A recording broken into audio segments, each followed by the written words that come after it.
Only in the game just to get my fatty. And these lazy ain't got competition. It's me versus me, love Key Talk. Key Talk Society, check it out. Before the video gets started, I need y'all to like the video. You know what I'm talking about? You know I'm gonna come with the content every day, all day. You know what I'm talking about? They like the video for me. Take 2 seconds. Anyways. So an inspiring rapper out of Houston, Texas, you know what I'm talking about, he did something that some people may consider as a good deed. Well, it sounds like it's a good deed until you hear the deeper story of it all, right? So there's a 52-year-old upcoming inspiring rapper out of Houston, Texas. Not only is he an inspiring rapper out of Houston, Texas, it looks like he was actually doing some type of philanthropy until we get deep into the story, right? So the 52-year-old inspiring rapper was riding down the street when all of a sudden he saw a lady with a baby in her belly panhandling for money. You know what I'm talking about? So she's probably homeless, got nowhere to go, nowhere to stay. So I guess Buddy decided to try to provide her with a home. Now that's where the story takes a wrong turn, because yes, he gave Shorty some money, but also he ended up kidnapping her and keeping her inside of his home for 4 to 5 years. You know what? I'm gonna get right into the story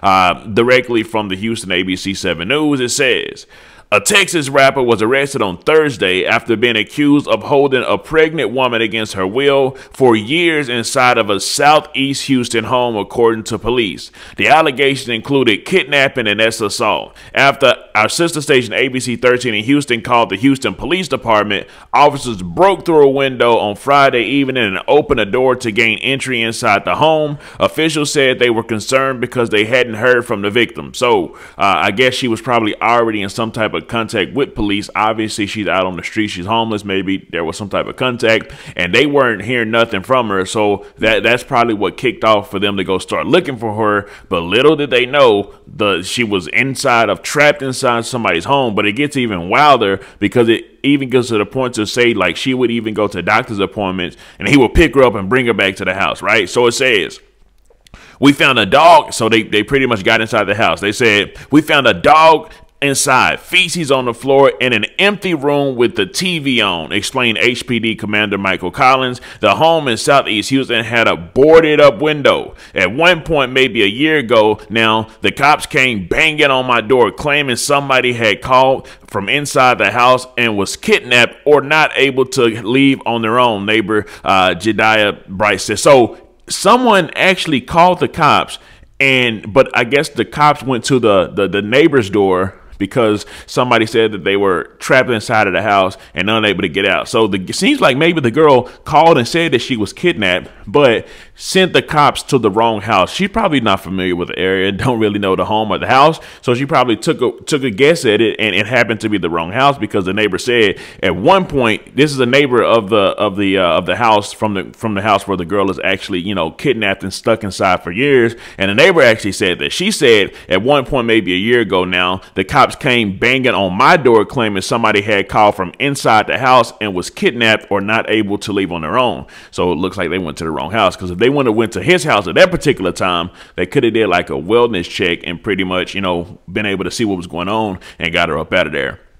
And then it continues, it says, right then as the cops are standing at my door, a gal comes crawling out the window just there, just clawing her way out, pregnant 8 months. The man who reportedly owns the house, 52-year-old Lee Carter, was arrested at a nearby motel on Thursday. He's currently in jail. Who knows what the dude was doing at a motel while he got a pregnant lady that was panhandling at his house, right? And then it says the accusation against him are so concerning that the judge cleared the room before reading aloud court documents and setting his bond at $100,000. Carter is accused of picking up a pregnant woman while she was panhandling in South Houston and then bringing her into his house. The woman told police Carter locked her up, and forced her to take stuff including crack for years. Court documents don't show if she ever gave birth, and if she did, what happened to the baby, because remember, she was pregnant when he picked her up, right?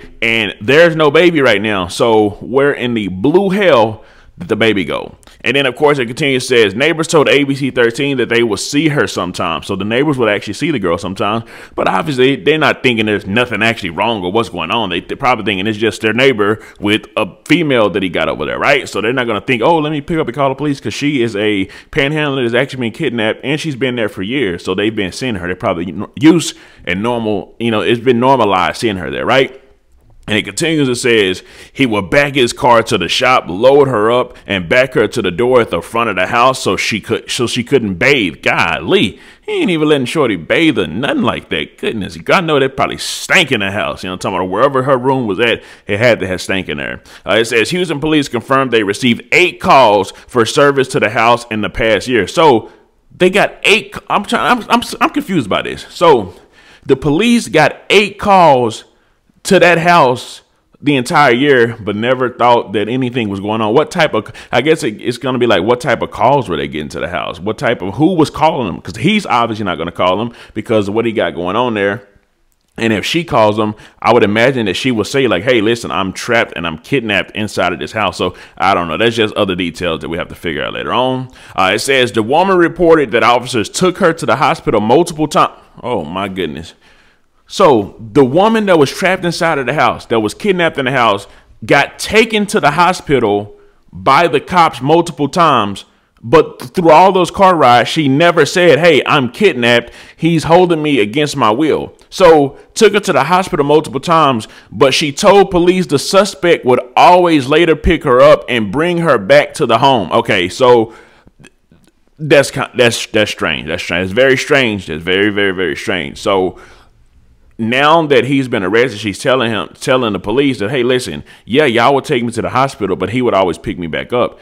Why in the blue hell didn't she just tell them, hey, listen, this is what's happening. Don't bring me. He's about to come pick me up, but he's got me kidnapped. So that kind of got my brain a little confused right there as well. However, let's continue the story. It says, in April, firefighters say they opened the door and found a plastic door lock, a broken toilet, a dirty mattress, a television, food, clothes, and diapers. And also, here's the thing, too. It's not like if she told them whenever they were taking her to the hospital, like if she told them, hey, he's kidnapped me, that he would then go and try to slaughter her family and stuff like that. Because remember, he found her panhandling on the road. So she's pretty much homeless with no family, nothing like that at all. But it says the woman officials, the woman official said weighed only 70 pounds. Golly. But remember, though, he was feeding her that, that stuff that took out a whole generation in the 80s, if you know what I mean. And then it says the suspect is a real estate broker whose attorney said he's in a process of obtaining his master's in business administration. As the investigation continued, it was discovered that the suspect is a popular Houston rapper who goes by the stage name Viper.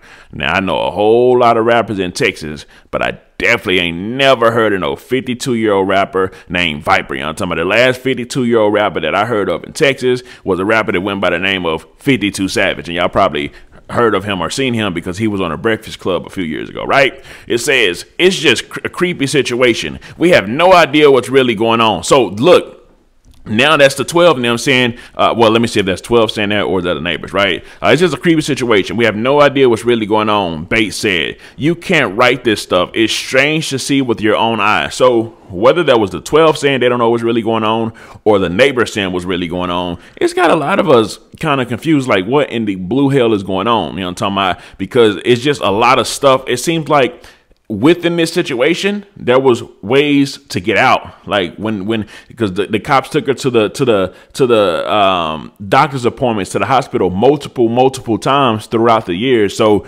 it always seemed like there's a way to get out. Now, who knows? Obviously, she was she was doped up a lot. And with her being doped up a lot, that stuff causes addiction. So maybe that played a role into why, she kept going back or allowing him to pick her up instead of just like running away and trying to like go find some type of help. The addiction stuff probably played a big role in this as well. It says, it makes me sick as a human being. And I can tell you as a police department, we are here for the citizens of Houston. We are here for the community, and we are here to make sure that this individual and her family gets justice, Commander Collins said. The woman's whereabouts remain unknown, according to Houston police. So now they don't even know where Shorty at right now. So This is just a whole wild, crazy story. Yes, they got Buddy arrested, but they got him arrested, so they're probably gonna have to bring her to some type of trial so she can be a witness. But they can't find the lady now because they have absolutely no clue where the lady's at. So the whole story is just crazy. Buddy end up and get off of all this because they can't find Shorty. You know what I'm talking about? Obviously, she was panhandling. Obviously, she's been on that stuff. Obviously, you know, there's a lot of stipulations and stuff in between that's stopping her from potentially being able to testify. You know what I'm talking about? Whatever was the reason that she wasn't actually leaving the house when she was riding with the police and the ambulance to the hospitals, whatever that reason that was stopping her from telling in is probably going to be the same reason why they can't get her to go to a trial or something like that, right? Either way it goes, this is completely wild. I mean, this is like a horror story. This is like a panhandling horror story. I'm talking about a fake philanthropy horror story that actually went on. But anyways, let me know something. Comment down below. Let me know what you think about this entire ordeal. I'm out.